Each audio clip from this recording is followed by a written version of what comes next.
What's going on, YouTube? RDAP Dan here. Happy Monday to everybody. I apologize for the being away for a little bit, and it was kind of nice. I got a lot of very concerning text messages making sure, oh my God, did Dan go back to prison? Even some of my friends, I guess they don't reach out to me by text. They only reach out to me by they wait to see me on YouTube. So guys, I'm still here. Everything's fine. I didn't go anywhere except vacation.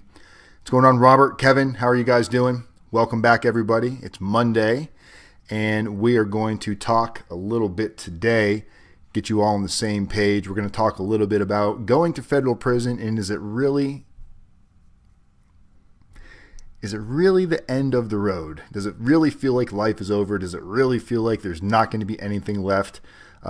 Is your life over just because you're going to federal prison? That's what we're going to be discussing just a little bit. We'll give you all a few minutes to join us, and then we'll jump into it. We're actually here at, as I told you guys, I was moving into a new office, and this is the first official video from the new office.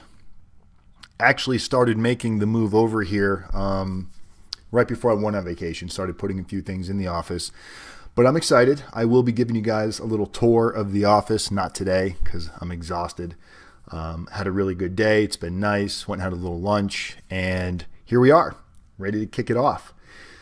So when you're getting ready to go to federal prison, it can absolutely feel like there's nothing left. Like that is the absolute lowest point in our lives. And we feel like that's going to define us and nothing will ever be the same again if we have to go through this process. A lot of us use that to create doubt, and we use that to find reasons why maybe a judge shouldn't give us a prison sentence, when in reality, most of you, if you are facing a federal prison sentence, there's a good chance you're going to go to federal prison. What you decide to do with that and how you actually plan to prepare is ultimately what's going to make the biggest difference in what type of journey you're going to have versus somebody else.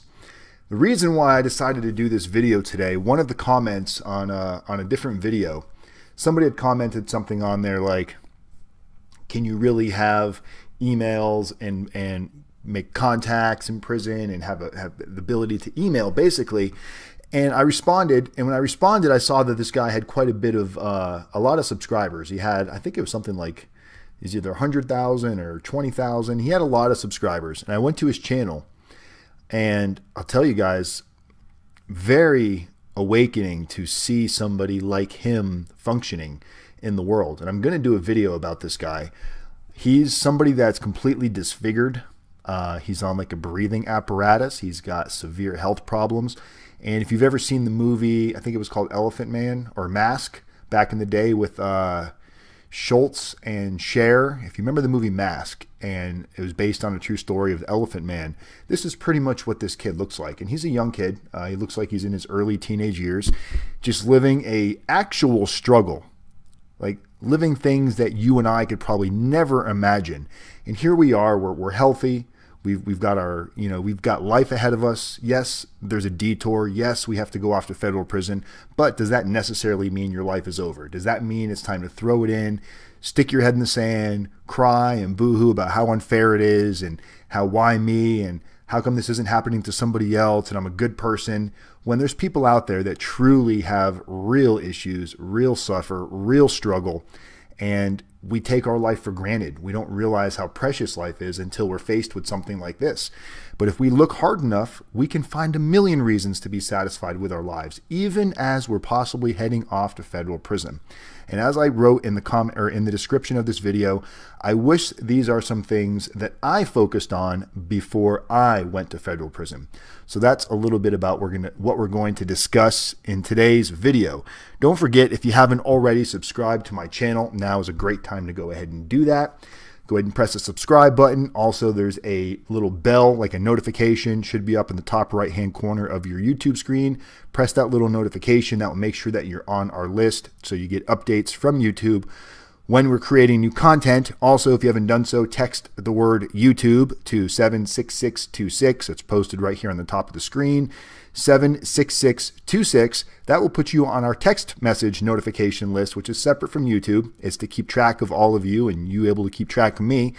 And typically it also lets you know if there's going to be any changes or things like that. Robert said he's old enough to remember Mask. Yeah, that's an old movie. I don't know, was that 70s or 80s? I feel like it was a little bit before my time, but I still saw the movie. If you haven't been over to our website yet, I think Jenny's here with us somewhere. Jenny, oh, there she is. Boom. Man, you just nailed it, Jenny. I was just getting ready to go there. So if you have not been over to our website yet, rdapdan.com, Jenny just posted a link in the description or in the actual text message of this video.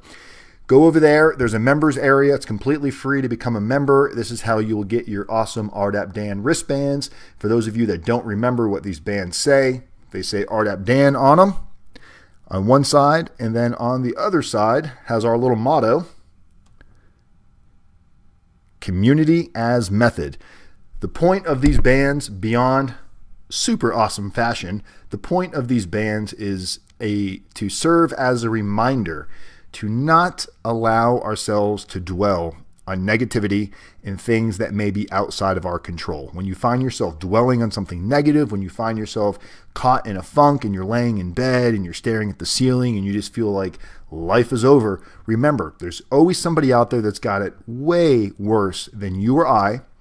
And there's things that are never going to improve in some of these people's lives, yet they find a way to get through it with a smile on their face and stay positive. Life is not meant to be easy. Life is going to be filled with speed bumps, journeys, all kinds of detours that we may not necessarily want to take.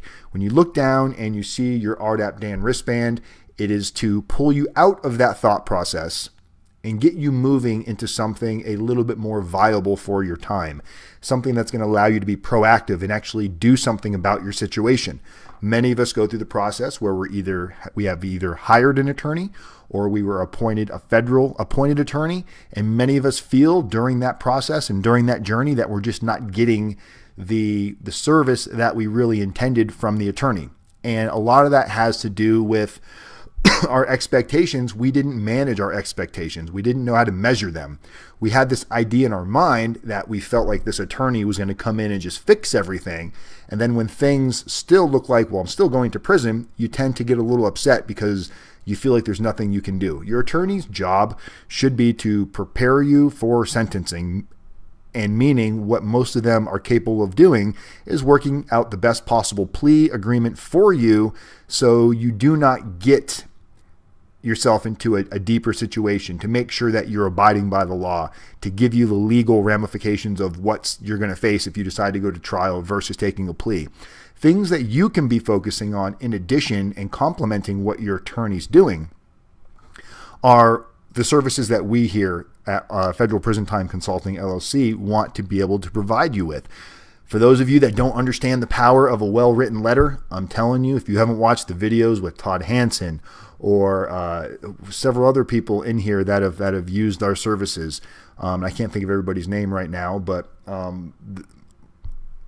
a well-written personal narrative that has you taking full accountability for your actions, explaining who your victims are, identifying your frame of mind when you did what you did, and not blaming it on others or blaming it on circumstance.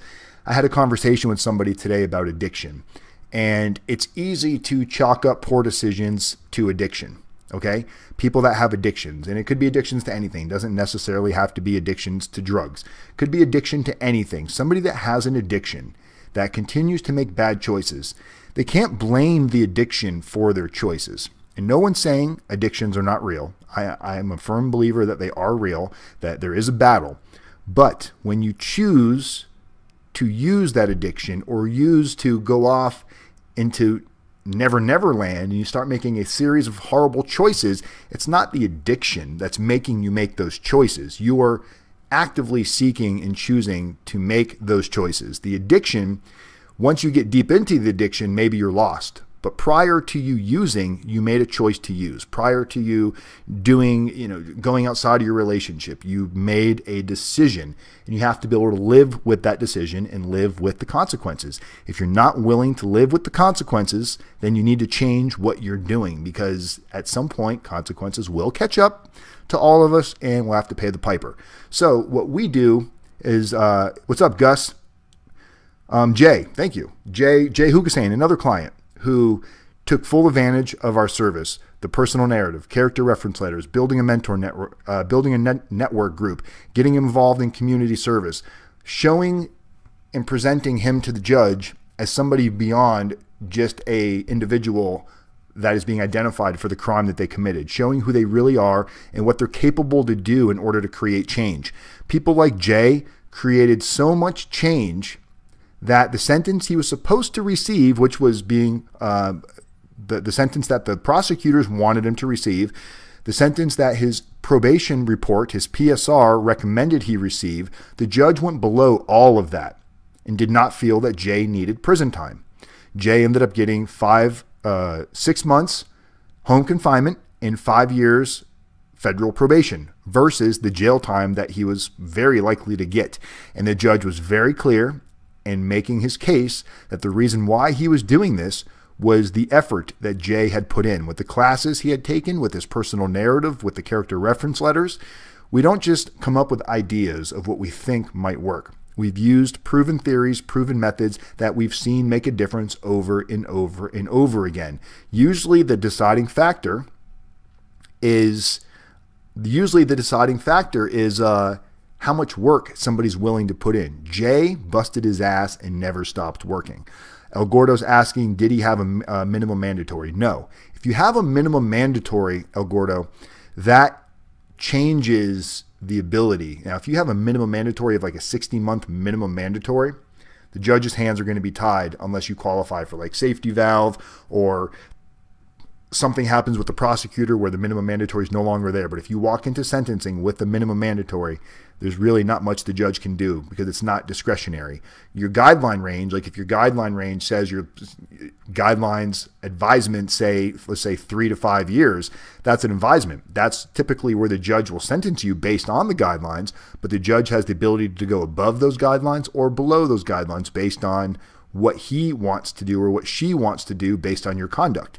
So don't assume for a minute that all of this is not going to make a difference. There's no guarantee that any of this will make a difference, but you don't want to be laying in your bunk wondering, what if I had done more? Is there anything else I could have done? And most of the time, what many of us will find when we get there, we'll find that there was a lot of things that we could have done that we didn't know to do. It wasn't that we didn't want to, we just didn't know it existed.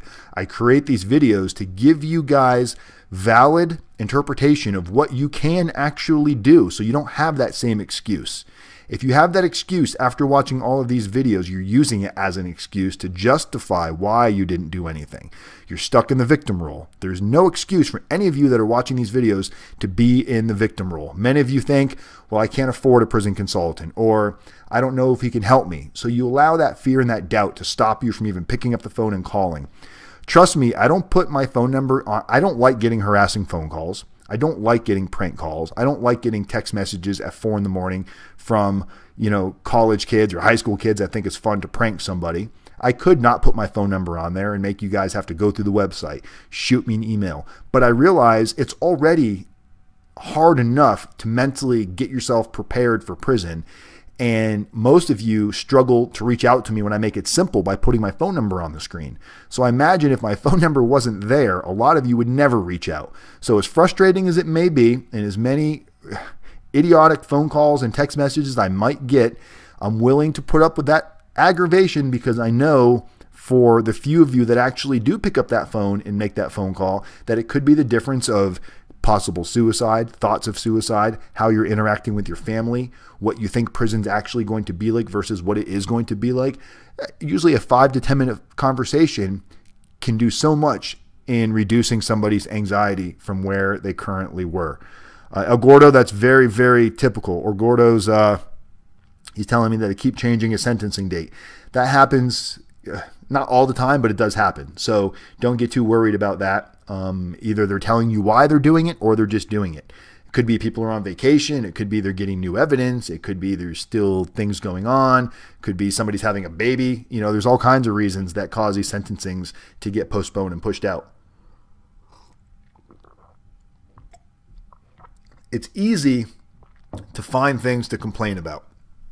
It's easy to be sad and frustrated and think that nothing's ever going to change, or we are a product of our environment. I grew up in a rough household, so that means I'm going to be a certain way. I can't have nice things because I don't feel like I deserve it. You have to be willing to respect yourself. You have to be willing to love yourself.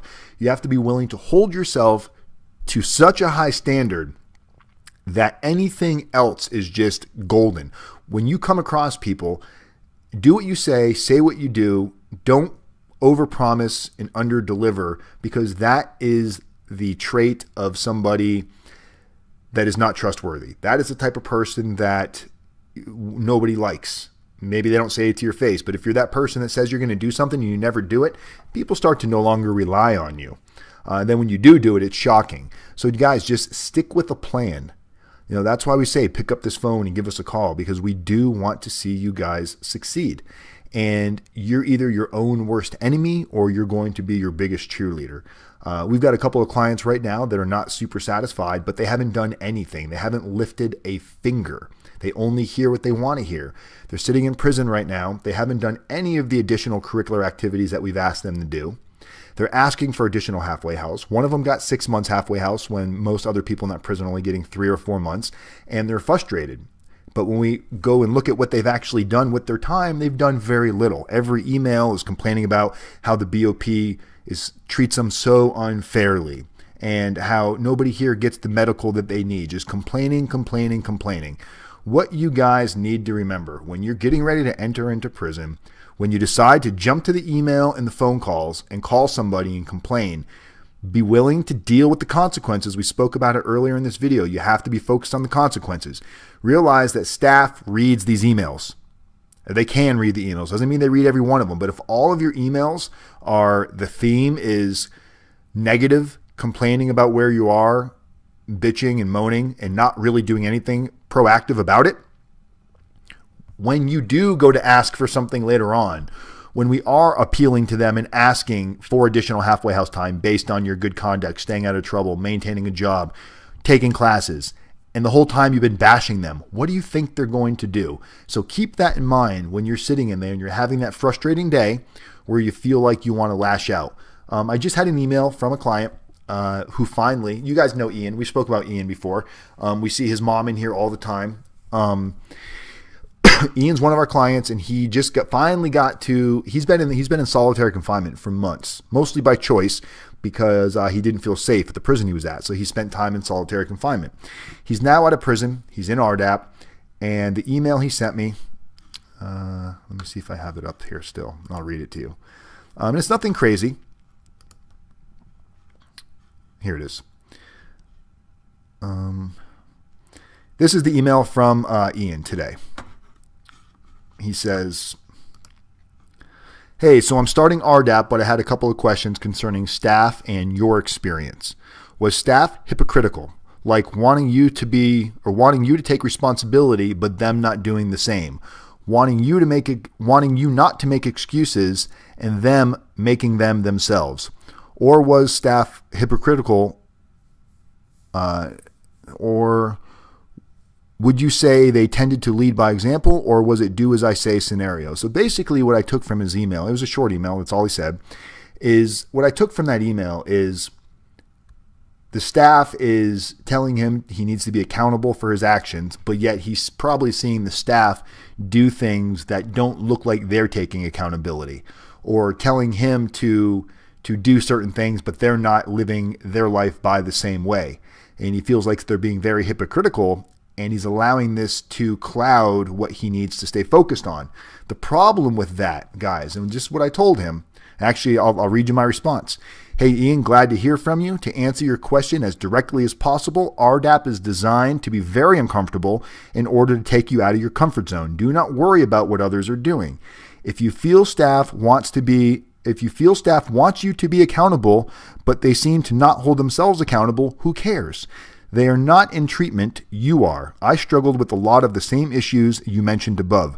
Just like the real world, where you may have a boss demanding high expectations of you, but not holding himself to those same standards. You can only focus on you and how you react. Do not compare yourself to others, as this will only slow you down. That's a big thing in RDAP. When you're told to do something a certain way and you see other people not doing it, you tend to go focus on them and be like, well, they're not doing it. Who cares? Who cares what somebody else is doing? You're in RDAP to get the help for yourself, to put yourself into a better situation, to get back to your family sooner, but more importantly, to change the way you currently think, to not always focus on the negative. So I told him, I would love to see you. It's easy to focus on what's wrong with the prison system. It's easy to focus on staff and what they're not doing right. And it's easy to focus on all of these bad things because it's an easy target. What's hard is find the positivity through the program. What do you plan to take out of this program, and how do you plan to do it? These are some things that I asked him, and I asked him to email me back how he plans to do it and what are some positive things he can focus on while he's in the program. A lot of that may have to do with the type of people he's hanging out with. He may be hanging out with people that are like-minded as he is right now, where they're just bitching and complaining and saying how stupid this is. And if that's the type of people you're hanging out with, you need to really identify that and move away from that, because that is not going to do you any good. What's going on, Junior? Glad you could join us. Another client, Mr. Junior Bobadilla.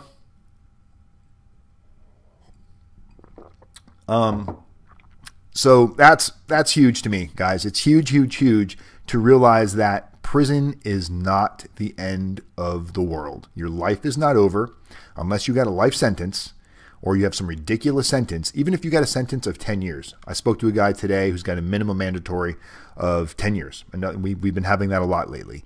And they're very frustrated. They feel like, oh, my attorney didn't do this, my attorney didn't do that. And it's like, well, maybe, maybe not. But the crime that you got caught for and the crime that you're taking a plea to carries a minimum mandatory.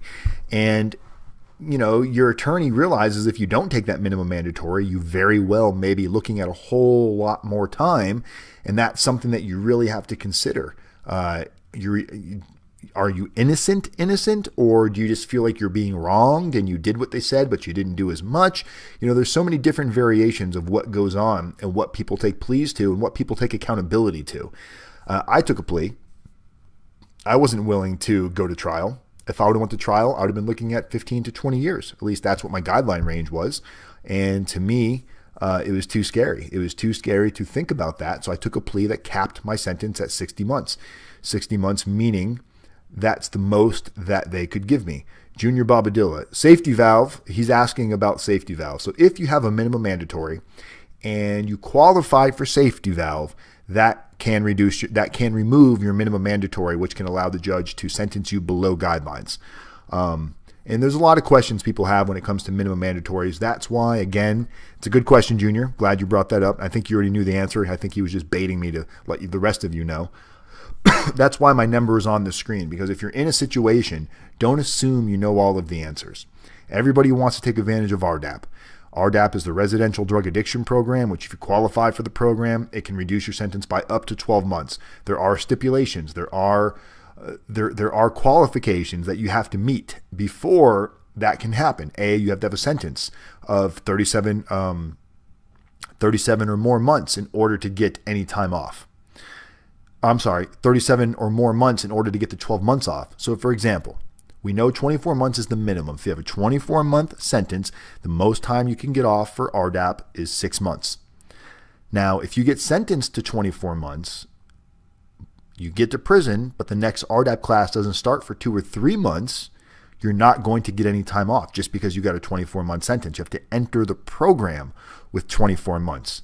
So these are some moving parts that maybe you or your attorney wasn't really thinking about when you proceeded forward with either your plea or with the day that you need to surrender. There's things that can be done to offset this, to still position you to be able to qualify, but you got to pick up that phone so we can put a plan into play for you. Chris, do you know anything about the camp in Marion, Illinois? I'm self-surrendering April 2nd. I believe I do have a client there, actually, Chris. I will look into that after this video if you want to shoot me a call or a text. How much time did you get, Chris? If you don't mind me asking. And welcome. I don't know if I've seen your name looks a little familiar. I think I might have seen you in the room before, but if this is your first time, welcome. Make sure you tap that subscribe button. So as you guys know, we'll talk a little bit. We'll jump to a different topic here. As you guys know, I went on vacation. I took a 2-week vacation back to South Florida, Palm Beach County, and it was amazing. I love Florida so much, and I forgot how much I loved Florida until I got there. And the second weekend we were there, we actually decided to take a trip up to Orlando. And on our way up to Orlando, we decided to go back to Coleman. Coleman was the prison that I went to, and also the prison that Shelly went to. So we actually made a pretty intense video documentary of Coleman driving all through the compound. Remember, Shelly was in landscaping, and landscaping at the prison, their job was to take care of the grounds for the whole prison. So they know all the areas. So she was able to guide me through all like the backside of the prison and little side roads that I didn't even know existed. I saw parts of Coleman that I had no idea ever existed. And we saw a lot of inmates just out. These were the women that are camp custody driving right by them. Like they were like right there. You could literally hand them something if you wanted to. It was just crazy how accessible the prison was. Which you wouldn't think. You would think it was much more secure than that for people to come. No wonder stuff gets smuggled into prison all of the time. It blows my mind. It absolutely blows my mind how easy it was just to drive through all these different areas of the prison. Meanwhile, I've got one camera on me and I've got one camera showing what we're looking at because I was in the mindset of making a video. So I got as much content as I could, and I'd say we spent about 30 minutes driving around there. Kevin, you saw Kevin. I met Vanilla Ice on the way up to Orlando on off the turnpike, one of those little travel plazas where it's got like, get gas and food. I went in and there was Vanilla Ice just there, like in line, and I couldn't help myself. I walked up, asked if, he was really cool. Told him, man, I grew up listening to your music. Totally chilled out guy. He had a couple of people with him, like his little entourage, and he was real nice. He allowed me to take a picture with him, shook my hand. He lives in Palm Beach County, so it's probably not super weird that I ran into him, being he lives in the same county.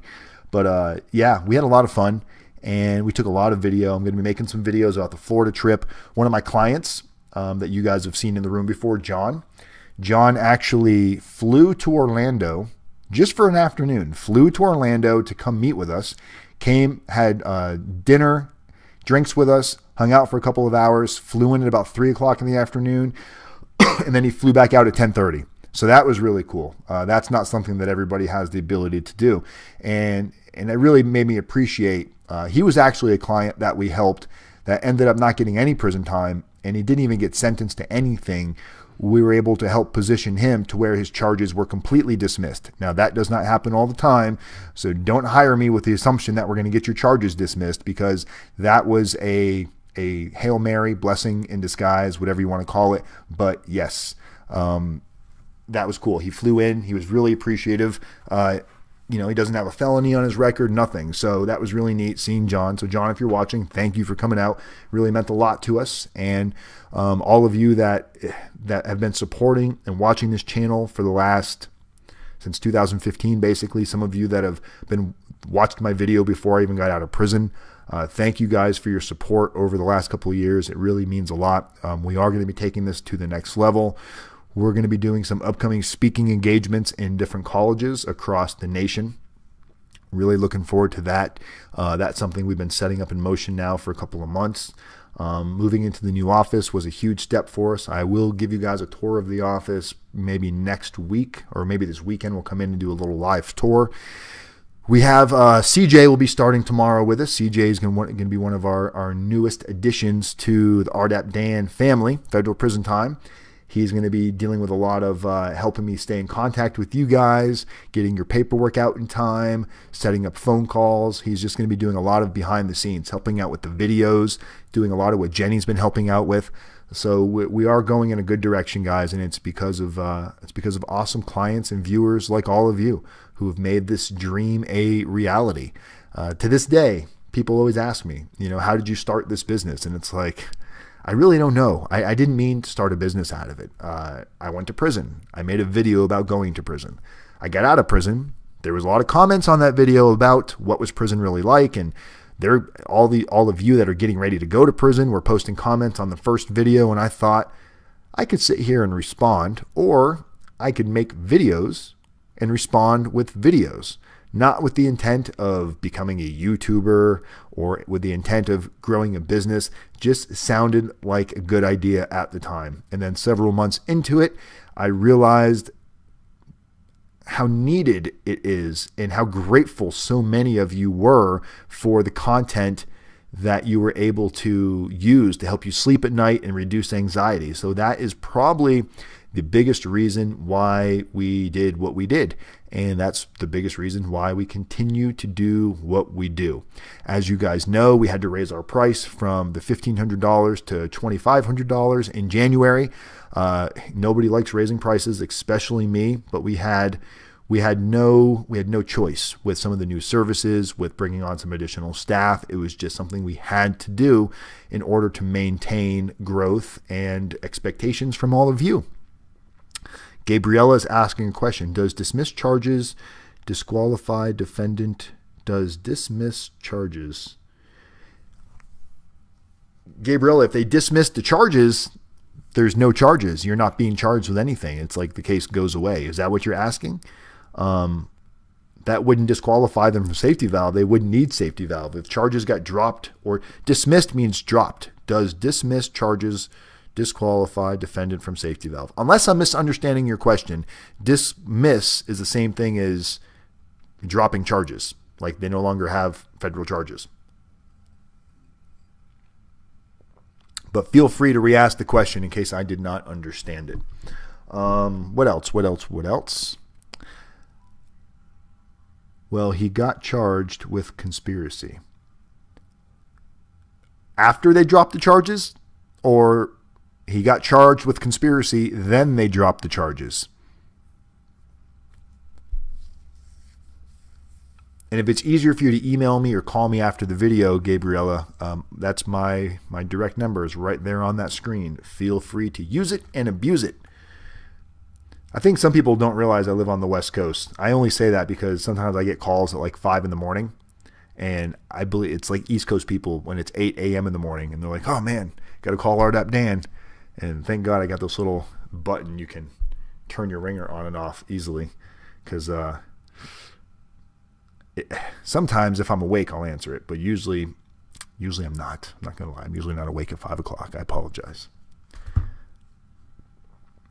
Just waiting for Gabriella to respond, and then we'll see if we can move on from there. But vacation, I got tan, as you guys can see. This is not from a tanning bed. This is from that natural, beautiful South Florida sun. Do you turn the ringer off when I call? Jenny's probably meaning to ask herself that question. Jenny, you mean to say, do you turn the ringer off when I call? Nice try, Jenny. I'm moving back to South Florida. I don't know if I told you guys that. I've decided, while I was in Florida, I decided I need to move back. It just felt like home, felt right. It felt so good to be there. So the plan is to move back to South Florida at the end of the year, September, October-ish, somewhere right around there, maybe sooner, maybe a little bit later, but that's the plan. Plans always change. You never know. Maybe not, but I don't see myself staying in Spokane for longer than necessary, which longer than necessary is already passed. So time to go and move on. Spokane's been great. It allowed me to get grounded, allowed me to get rooted, allowed me to present this and build this without a giant overheaded expense. But now it's time to take the show on the road. He had a total of 4 charges, and the plea he was offered said he plead guilty to the conspiracy. Oh, okay, gotcha. So they didn't dismiss all of them. They just dismissed some of the charges. That won't just because they're dropping charges, that's not going to disqualify him from safety valve. Depending on what they charged him with, are they giving, like if he's got a leadership role in the crime, that will usually disqualify him from safety valve. That would be a question you definitely want him to ask his attorney, is does he qualify for safety valve? And if his attorney says no, You want to know why. Tell him to explain it like he's like a 6-year-old. A lot of times attorneys like to just give you a quick answer without giving you an actual explanation. And we as clients, being we're the ones that are potentially going to prison, we deserve an explanation. I'm a firm believer you need to explain whys, yeses and nos to somebody, why we can do it, why we can't do it. We need to explain to people so they understand as easy as possible why something can or cannot be done. Bobadilla. Bobadilla Jr. is asking, why did I leave Florida? So as you all know, maybe you guys don't know, but I pretty much grew up in Florida, did my prison time in Florida. Shelly got released from prison before I did. She's originally from Washington. Her mom lived in Yakima, which is a few hours away from where we're at. And she wanted to be near family until I got released.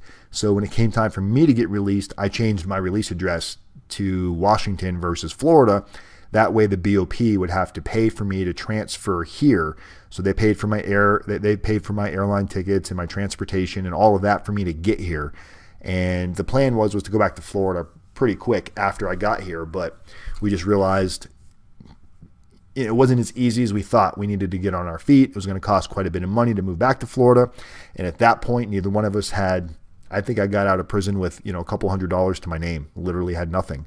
And that's why we want people to realize that, if you're willing to work hard enough for something, you don't have to come from a rich background. You don't have to have tons of money to be able to do things. You have to be able to make plans, make short-term goals, find a way to save money, find a way to put yourself into a better situation, make cutbacks on things that you don't need. Don't go out partying. Don't go out and buying things that are not necessary. Save, save, save.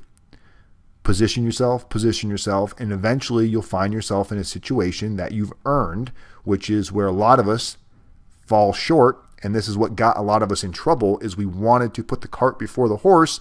We wanted to go straight to the top, but a lot of us were not actually willing to work for what it is that we wanted. And that was me to the T.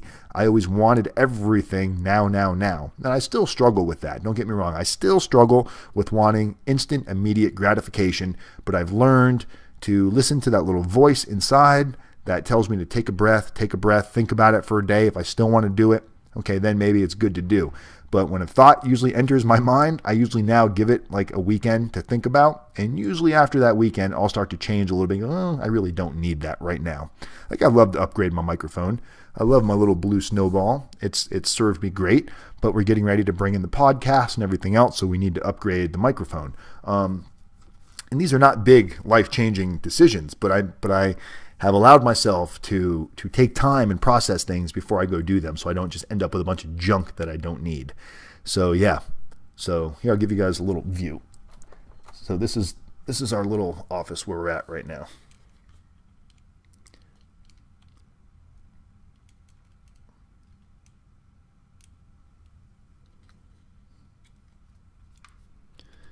This is where Chesed will be. CJ. This is where CJ will be set up. So, it's nothing flashy.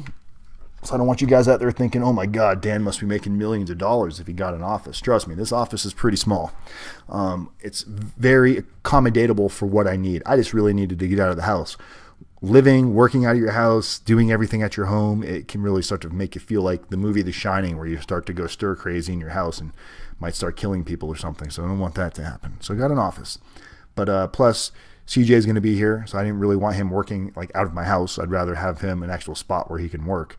And it's time. We've moved on. We moved past where we were, and we're ready to hit that next level. So that's about all we got right now, guys. Today is Monday, so we will be back Wednesday. I'm thinking of, in the next couple of weeks, haven't made a firm decision yet, but we have been getting a lot busier than what we were. So that may mean making less videos. We're still going to do videos every week, but I may not do 3 live streams a week. I may go to 1 or 2 live streams a week. And then if I have time, I'll post up another one. But we'll find 1 day a week. And I'd love to hear from you guys in the comments on this video. And it's going to take a few minutes once we upload the video to render. But if you can remember, post a comment in the video. What day of the week would you prefer? If I was only going to do videos 1 day a week, what day a week would you like to see videos come? Monday, Tuesday, Wednesday, Thursday, or Friday? Weekends, I'll probably always throw something up fun, but Monday through Friday, what do you guys think the best day of the week? And what is the best time of the day in your time zone that you feel works best? Not just for you, but what you think would work best for the group. Because community is method. People helping people. We can't be selfish. We can't think about ourselves. We have to. Jenny says Wednesday. We got a vote from Jenny on Wednesday. I was kind of leaning towards Wednesday. It's kind of like middle of the week, hump day. Everybody's looking for some positivity. Get them through that Thursday, rolling into Friday. Everybody feels good on Friday. I don't care what's going on, especially when you're facing a federal indictment. When Fridays roll around and you didn't hear anything from your attorney, you feel like, woohoo, I'm not going to hear nothing Saturday or Sunday. So I got clear blue sailing right through the ocean here all weekend, and then Mondays roll back around, and every time your phone rings, you're like, I wonder if that's my attorney calling me to give me bad news. That anxiety is a mother effer. So if you're dealing with that anxiety, I'm telling you, here's a quick way to reduce and get rid of that anxiety. If you're anxious and wondering if your attorney's going to call you Monday morning, the best thing you can do, pick up the phone and call your attorney. Get it out of the way. It's going to come at some point. Take the initiative, get it out of your way, and he might go, oh yeah, nothing going on. I'll call you next week. Now that gives you a little breathing room. You got the whole week to go. Or he might go, oh, I'm glad you called. I need you to come in. Time to go to prison. Either way, at least you know what's going on. Time to get moving and get on with what's next. Anyway, that's all I got for you guys today. I missed you guys. I'm glad I'm back, and thank you for all of the, I really got a lot of, my friend Robbie, who knew me well before my YouTube channel, sent me a text message last night. And I'm like, what is wrong with this guy? He sent me a message. So Robbie, if you're watching, you had me cracking up last night. He said, are you okay? Just answer. Like literally, like this is the bottom two text messages are from him. So I'm like, oh my God, what's going on? Like, does he know something I don't know? So I called him up instead of responding. And he's like, are you okay? I'm like, yeah, what are you talking about? Well, I haven't seen anything on YouTube in like a week and a half now. That's like, man, I was on vacation. And really I planned on doing my channel while I was on vacation, but I had my buddy Paul's house. He had really horrible internet, and a lot of times we were out, and I tried to make a couple of videos while we were out, but sometimes the internet, and it just didn't work out the best. We are going to be hooking up cameras in the car because I'm in the car a lot, especially with the new traveling that we're going to be doing with going to these prisons. And I think in order to do videos, a lot of them are going to be from the car. So we're going to have cameras set up in the car so I can drive and keep my eyes on the road, but we can either do live streaming or pre-recorded videos right from the car. So that should be entertaining. Let's go on. What's the coffee with RDAP Dan, like Coffee with Jerry or whatever it is? You guys ever seen that? Coffee with Movie Stars, or it's a show on Netflix. Oh, there's Robbie. Yeah, Robbie had me. I jumped out of bed last night thinking something was wrong. Robbie's watching. I feel the love, Robbie. Do they allow prison requests? Junior, what are you asking, Bobadilla? Do they allow prison requests? Can we bring our own underwear and t-shirts when we self-surrender? No, Derek. You can bring them, but they're going to make you get out of them and put their stuff on, and they're either going to throw them away or you can send them back home or mail them. But no, you can't wear your own clothes into prison. They're going to give you prison issued. You can buy nice t-shirts and like boxers off of commissary, but they will give you prison issued t-shirts and prison issued boxers. They're not the most comfortable boxers. They're like a weird material. So I recommend, if you can afford to buy some boxers off commissary. I live in Texas, but want to move to California. Yeah. So while you're, whatever prison you're going to, when you give them your release address, and if it's going to be California, can you choose what prison you go to? At least you can request a prison, Junior, by all means. You can definitely request a prison, and the judge can put in a recommendation. I've seen judges unwilling to give recommendations. I went to a guy sentencing here, and they were asking for a recommendation, and the judge said, I'm going to leave that up to the BOP. They know better than I do. Other judges will put in a judicial recommendation for a prison, which does carry some weight, but ultimately it's up to the BOP. But if you're at a prison, like in your case, let's say you go to Texas, and you want to move to California when you're released, you would put in a release of your release address in California, and they just have to know that you know somebody there, whether it be family, whatever it is. Probation has to accept you, because if your probation is out of Texas, probation in California has to be willing to accept you, so there has to be an approval process. Typically, it's a pretty smooth, seamless process. Sounds like a lot, but it was pretty easy. I did the same thing. My probation was out of Florida. Actually, my probation was out of Georgia. I lived in Florida, put in a transfer for Washington, and it was approved within like a week. So normally, unless they have a really good reason not to approve you, I don't think you'll have an issue with it. Approvals should be a no-brainer. All right, that's all we got time for. Hope you guys have a great week. As always, I love every single one of you. You guys have definitely made my day a little bit brighter over the last couple of years. When I have rough days, I think of you guys, and I hope you guys do the same. When you're having a rough day, think of RDAP Dan. People helping people, community is method, one day at a time. Peace.